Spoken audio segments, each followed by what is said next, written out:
오늘 말씀 선포의 시간입니다. 교회장이시며 총회 회계이시며 응암교회 담임 목사이신 조선승 목사께서 나오셔서 말씀 선포할 때 많은 은혜 받으시기 바랍니다. 주님의 이름으로 사랑하고 축복합니다. 아멘.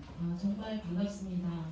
이렇게 가족 같은 분들과 함께 오늘 이렇게 예배를 드리게 되니까 감회가 새롭고요. 마음속으로 정말 진심으로 감사하고 있습니다. 네, 오늘 말씀을 전할 건데요. 그냥 가시지 말고 주님이 주시는 응답도 받으시고 주님께서 주시는 영적인 선물도 누리고 가시기를 바라겠습니다. 아멘. 네, 정신 없었대요. 사람은 인생에 전환점이 다 있습니다. 한 번뿐만 아니라 그것이 몇 차례 오는 것 같습니다. 가장 큰 전환점, 어떤 계기라고 한다면 우리가 예수 믿는 사람이잖아요. 주님을 만남으로 인해서 우리의 인생이 완전히 뒤바뀌면서 그런 전환점을 다들 맞아보셨다고 생각을 합니다. 오늘 베드로의 또 한 번의 인생의 전환점에 대해서 이야기를 하려고 하는데요. 오늘 본문 배경을 보면 예수님께서 십자가에 달려 돌아가시고 그리고 부활하셨습니다. 부활하시고 40일 동안 제자들과 함께 하시는데, 그런데 이 제자들은 부활을 경험하기는 했으나 얼떨떨한 거예요. 이 부활이 도대체 어떤 의미가 있을까?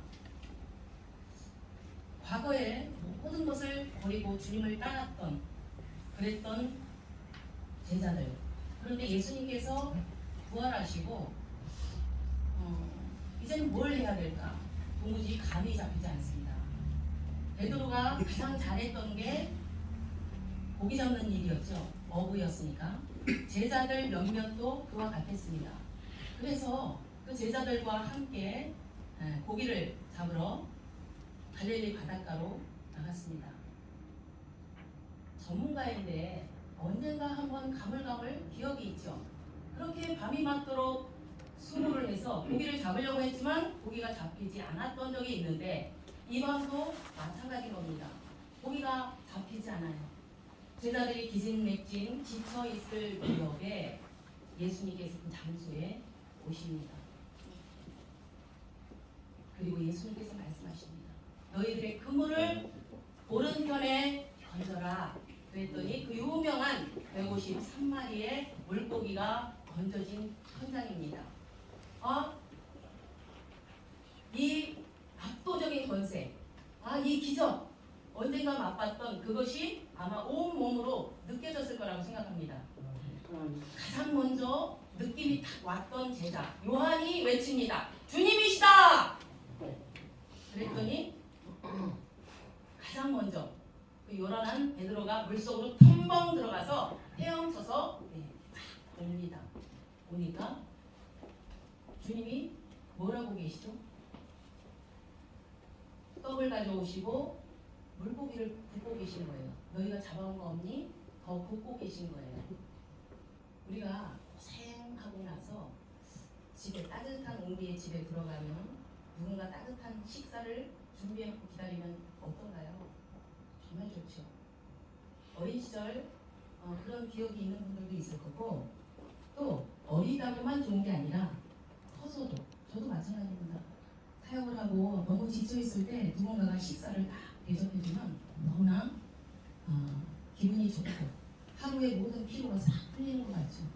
우리 예수님은요, 가만히 보면요, 먹는 것을 소홀히 여기지 않으신 것 같아요.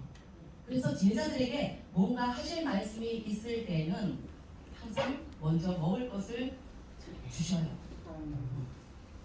우리 주님은 그렇게 식사를 제자들에게 주십니다. 얼마나 기분 좋고 제자들이 말씀이 잘 들리겠어요. 그런데 예수님께서 당황스러운 질문을 하십니다. 베드로에게, 그리고 그곳에 있는 제자들에게 동시에 내가 이 사람들보다 나를 더 사랑하느냐? 라고 묻습니다. 내가 주님을 사랑하는 줄을 주께서 아시나이다.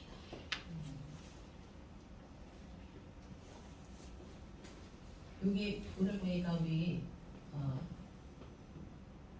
남자분들 계신데 사랑하는 아내가 여보 나 사랑해? 이러면 어떠세요? 엄청 좋을까요? 그것도 3번이나 여보 나 사랑하냐고 무서울 것 같아요. 그죠? 근데 우리 예수님께서 어떤 표정으로 그렇게 말씀하셨을까요? 베드로 너 지난번에 나 매 맞고 채찍에 시달릴 때 너 나 배신하더라 그러면서 째려보면서 네가 날 사랑하지 하는 거니? 이렇게 물었을까요? 그렇지 않았을 겁니다. 우리 하나님은 우리 예수님은 사랑이시잖아요. 용서의 하나님이시잖아요. 아멘. 예수님께서 어느 때보다도 따뜻한 눈으로 네가 나를 사랑하느냐? 베드로가 어쩔 줄 모릅니다. 그리고 예수님께 대답하죠. 3번을 똑같이 대답합니다. 내가 주를 사랑하는 줄을 주께서 아시나이다. 주님이 아십니다. 오늘 본문 앞쪽에도 보면요. 누구보다 베드로는 예수시다 하는 그 소리에 주님이시다 하는 그 소리에 가장 먼저 달려 나왔거든요. 그것만 보더라도 베드로는 역시 주님을 사랑하는 게 맞습니다. 베드로가 넘어졌던 이유는 주님을 사랑하지 않았기 때문이 아니라 육체적인 연약함 때문이죠. 그 무서움과 그 위협 속에서 우리라도 그랬을 것 같아요. 베드로가 그 실수를 했는데 예수님께서는 허세를 부리시면서 야 내가 누구냐 내가 용서해줄게 이렇게 하지 않으시고 온몸으로 느낄 수 있도록 온몸으로 알 수 있도록 따뜻한 눈으로 그를 향해서 네가 나를 사랑하지 내가 알아. 예수님께서 왜 그것을 물으셨을까요? 우리의 모든 것을 모르셔서 물으실까요? 베드로의 중심을 누구보다 잘 아실 거예요. 그러나 예수님은 목적이 있으셨죠. 예수님께서 물으신 것은 단순히 네가 날 사랑하니 그걸 확인하는 차원이 아니라 바로 예수님은 사명자가 갖출 조건을 물으시는 겁니다. 아멘. 사명자가 갖출 조건이 뭘까요? 신학적인 어떤 지식, 영빨, 뭔가 갖춰야 되는 이런 것들? 너 목사 될 준비 됐어? 너 공부 많이 했어? 박사학위 있어? 이런 게 아니라 우리 주님이 원하시는 사명자의 첫째 조건이 뭐냐? 네가 주를 사랑하느냐? 그거면 됐다. 그거면 된다. 라고 말씀하시는 거죠. 베드로에게 목양자의 사명을 다시 한번 주신 것입니다. 그 옛날 네가 사람 낚는 어부가 되리라 말씀하셨지만 구체적인 사명을 다시 한번 오늘 주시는 것입니다. 오늘 이 부끄러운 자리에서 떳떳하지 못한 자리에서 한번 실수하고 실패해서 주님 볼 면목이 없는 그 자리에서 우리 주님은 위로하시고 그를 사랑하셔서 다시 한번 그를 힘껏 세워주십니다. 아멘. 나를 사랑하느냐? 그거면 된다. 그리고 내 어린 양을 먹이라. 내 어린 양을 치라. 아멘. 양을 먹이라. 아멘. 뭐겠습니까? 내가 너에게 양을 맡겨줄 테니 그 양을 섬겨라. 그 양을 이끌어라. 돌봐라. 그리고 한번 먹이고 끝나는 것이 아니라 양을 먹이는 일은 지속돼야 합니다. 왜? 그들이 성장해야 되기 때문에. 아멘. 주님이 그것을 말씀하는 겁니다. 정순아 사랑한다. 이 주님의 음성 같은 소리를 한 달 이상 들은 것 같아요. 나도 주님 사랑하는데 주님 왜 나한테 사랑을 고백하시지? 근데 왜 하필 지금이야? 미움은 성경에서 보니까 살인이라고 그랬잖아요. 살인하는 현장에서 나를 사랑한다고 하시네. 처음 나를 부르셨을 때 아직 내가 죄인 되었을 때 그분이 먼저 나를 사랑하신 사건을 생각하게 하시면서 지금도 그 죄의 자리에서 부끄러운 자리에서 우리 주님이 정순아 사랑한다. 고되게 야단치는 것이 아니라 비판하고 정죄하는 것이 아니라 그 따스한 음성으로 계속해서 반복적으로 저의 마음을 가라앉히고 계셨어요. 내 종을 잘 부탁한다. 우리가 결코 주님을 먼저 사랑하는 게 아니죠.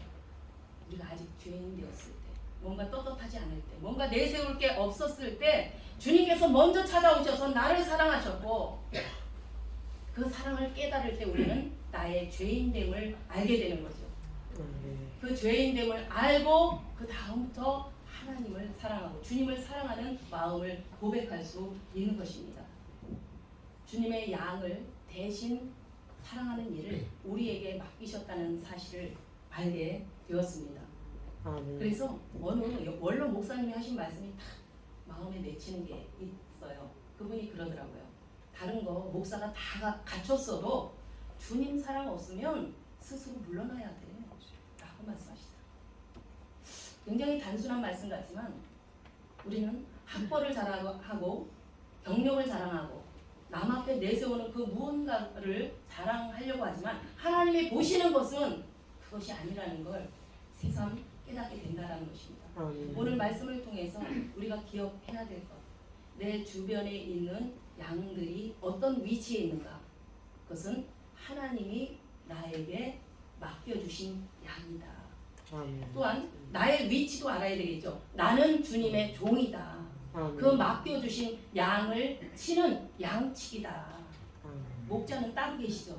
마지막으로는요, 그 양을 치기 위해서는 주님 사랑이 없으면 절대 불가능하다. 정말 짧지만 제가 목회를 하다 보면요, 얼마나 다양한 사람을 만나는지 몰라요. 다양한 사건을 경험하게 되는지 몰라요. 다양한 연령층을 만나게 되고요. 다양한 상황들을 만나면서 어찌할 바를 모를 때가 얼마나 많은지 몰라요. 그런데 그것을 어떻게 이길 수 있느냐? 오직 주님이 사랑하시기 때문에 가능하다는 것입니다. 주님이 우리에게 사명을 주십니다. 내 어린 양을 먹이라. 어린 양을 치라. 그리고 양을 먹이라. 끊임없이 우리 양들, 맡겨진 양들의 성장을 위해서 우리는 그 먹이는 일을 해야 할 것이고, 또 평신도는 좀 나랑 상관이 없는 말씀입니까? 아니요. 양이라는 것은 저도 우리 목사님을 주님의 양으로 바라본 것처럼 높낮이와 상관이 없습니다. 내 주변에 맡겨주신 양, 가정 안에도 있을 것이고 교회 안에도 있을 것이고 안에만 있는 것이 아니라 교회 밖에서도 지역과 나라에서도 하나님이 나에게 정해주신 아름다운 구역이 있습니다. 하나님이 만나게 하시는 영혼들이 있습니다. 그래서 고아와 과부와 나그네를 잘 섬기라고 했죠. 나그네가 나랑 무슨 상관이에요? 그러나 주님의 양일 수 있다는 거죠. 부지 중에 나그네를 섬기다가 천사를 섬긴 아브라함을 우리는 또 생각해야 되겠죠. 그래서 주님이 주시는 힘으로 우리는 주의 일을 해야 될 것입니다. 내 힘 가지고 주의 일을 하다가는 다운되죠. 우리는 시켜서 억지로 하는 것이 아니라 기쁨으로 자원함으로 주님의 일을 감당해야 될 줄 믿습니다. 오늘 말씀을 통해서 주님과의 새로운 만남을 경험하시고 인생의 전환점이 되셔서 정말 주님이 맡겨주신 양, 그 양을 잘 사랑할 수 있는 우리 모두가 되시기를 축복합니다. 기도하시겠습니다. 전능하시고 자비로우신 하나님 아버지, 약해진 우리의 신앙 고백을 말씀을 통해 인도해 주심을 감사합니다. 내가 나를 사랑하느냐, 주님이 맡겨주신 양을 기쁨과 즐거움으로 자원하여 섬길 수 있도록 함께하여 주옵소서. 주님을 사랑하는 마음으로 영혼을 바라볼 때 어린 양을 먹이고 섬기고 성장시키는 귀한 사명이 감당될 줄 믿사옵고, 그 사랑으로 나를 움직이실 예수 그리스도의 이름으로 기도드리옵나이다. 아멘. 찬송가 71장 25 하나님 앞에 예언을 드리겠습니다.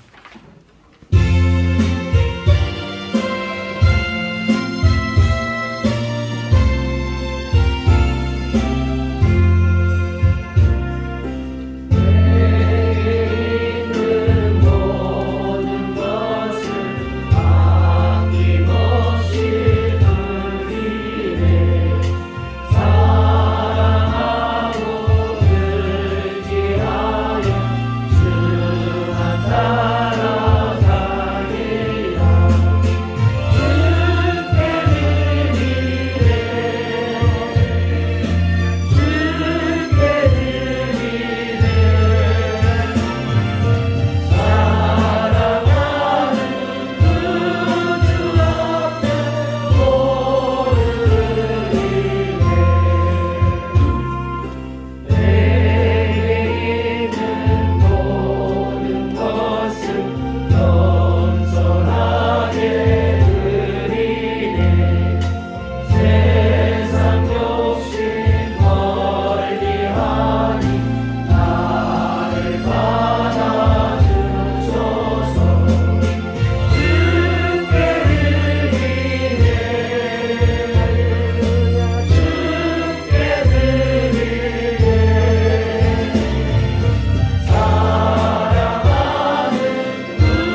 목사이신 김봉리 목사께서 봉헌 기도해 주시겠습니다.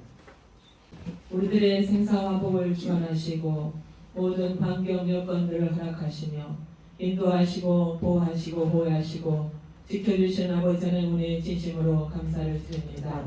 오늘 이렇게 귀한 자리 마련하게 하시고 응암교회가 이 자리에 이르기까지 예배 예설의 아버지 하나님 진심으로 감사를 드립니다. 앞으로도 하나님이 함께 하시고 정말 그 영혼들을 사랑하는 마음으로 목회자의 사명을 다할 수 있는 귀한 목사님 부부가 되게 하시고 성도들이 잘 따르면서 아름다운 교회, 하나님이 기뻐하는 교회를 이루어갈 수 있도록 도우시기 원합니다. 이 시간에 주님 베풀으시는 애 감사하며 또한 우리가 하나님의 그는 어떻게 보답할까 하는 마음으로 우리의 마음을 표현할 수 있는 시간 주시고 우리의 마음과 작은 정성을 표현하게 하시니 진심으로 감사합니다. 하나님 앞에 드려지는 모든 것들이 주님 앞에 영광이 되게 하시고 쓰여지는 곳곳마다 주의 이름이 나타날 수 있기를 원합니다. 드려지는 모든 손길들을 하나님께서 복되게 하시고 하늘에 신령한 것으로 땅에 기름진 것으로 세워주셔서 이 땅에서 아버지 넉넉하게 하나님 일을 마음껏 할 수 있는 손길들이 되게 하시고 또한 마음껏 누리면서 풍족하게 또한 부유하게 없는 사람들에게 나눠주며 꾸어주며 베풀며 살아갈 수 있는 복된 손길들이 되게 하옵소서. 하나님이 도우시고 축복하실 것을 믿사오고 감사드리며 예수 그리스도 이름으로 기도합니다. 아멘.